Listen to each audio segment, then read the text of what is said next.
नमस्कार मु सामुएल प्रिय दर्शक बंधु जीवंत आहार को पुनर्बार आपण मानंकु स्वागत करे।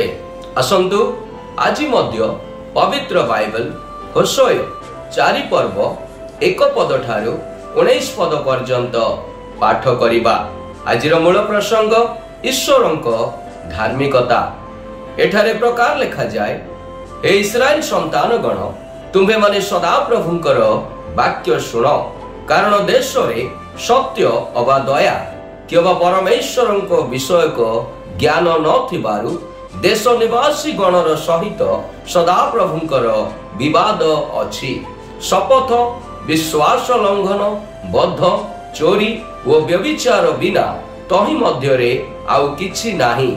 लोक माने विद्रोही होई उठंती और रक्तपात उपरे रक्तपात करा जाए। एथिपाई देश विलाप करिबो और तहिर निवासी प्रत्येक लोक क्षेत्रस्थ पशु और आकाशस्थ पक्षीगण सहित क्षीण हेबे। हाँ, समुद्रर मत्स्यगण ही दूरीकृत हेबे, तथापि कौनसी मनुष्य विवाद न करू किबा कौनसी मनुष्य अनुयोग न करू, कारण तुम्भर लोक माने याजक सहित विवादकारी लोक मानक तुल्य अटंती। पुणी तुम्हे दिन बेले झुंटी पड़िबो और भविष्यत वक्ता ही रात्रि काल रे तुम्भ संगे झुंटी पड़िबो। आउ आम्भे तुम्भर माता को विनाश करिबा। आम्भर लोक माने ज्ञानर अभाव सकाशु विनष्ट होई अछंती, कारण तुम्भे ज्ञान अग्राह्य करिअछ। आम्भे मध्य तुम्भको अग्राह्य करिबा, तहिरे तुम्भे आम्भर याजक हेबो नाही। तुम्भे अपना परमेश्वरंक व्यवस्था पाशरिबारु आम्भे मध्य तुम संतान गण को पाशरि पकाइबा। सेमाने वृद्धि पाइबा प्रमाणे आम्भ विरुद्धरे पाप कले। आम्भे समानंकर गौरव अपमान रे परिणत करिबा। सेमाने आम्भ लोकमानंक पापर प्रतिपोषित हुअंती, आउ सेमानंक अधर्म रे अपना अपना अंतकरण आसक्त करंती। एणु जथा लोक तथा याजक हेबे। पुणी आम्भे सेमानंक आचरण अनुଯାयी सेमानंकु दंड देबा और सेमानंक कर्म अनुसारे सेमानंकु प्रतिफल देबा। तहिरे सेमाने भजन कलहे तृप्त नहिबे, व्यभिचार कलहे बहुवंश नहिबे, कारण सेमाने सदा प्रभुंक प्रति मनोयोग त्याग करिअछंती। व्यभिचार, मद्य और नूतन द्राक्षारस बुद्धि हरण करे। आम्भर लोक माने अपना काष्ठ खंडर निकटरे मंत्रणा चाहंती और सेमानकर जष्टि सेमानक प्रति कथा प्रकाश करे, कारण व्यभिचारर आत्मा सेमानंकु भ्रांत करिअछि। पुणी सेमाने परमेश्वरंक अधीनतारु जाई व्यभिचार करिअछंती।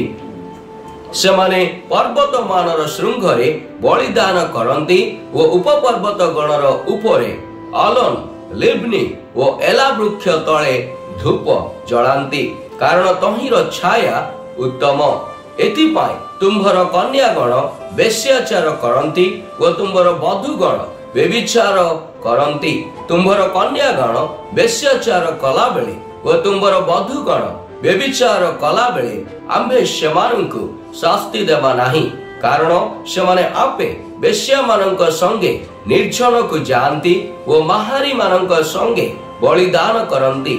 जो लोक माने बुझंती नाही सेमाने उत्पाटित हेबे। हे इस्राएल, तुम्हें यद्यपि वेश्यावृत्ति कर, तथापि जिहुदा सेपरि दोषग्रस्त न हेउ।